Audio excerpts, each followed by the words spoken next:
Mwanangu, ulikuja nyumbani kwangu kuja kunishauri matatizo ya rafiki yako Marwa. Mimi nikakubali, nikaridhia kama mzazi.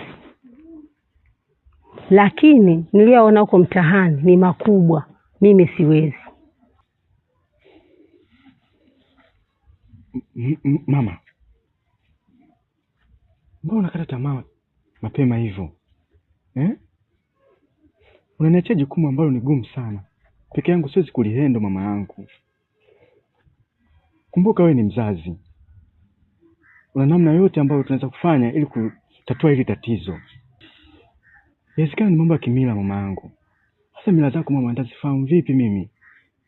Tafadhali, nakuomba tuendelee kwa pamoja tuweze kushirikiana kutatua tatizo hili.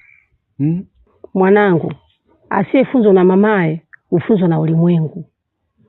Wewe na walimwengu kama mtashirikiana, mtamsaidia.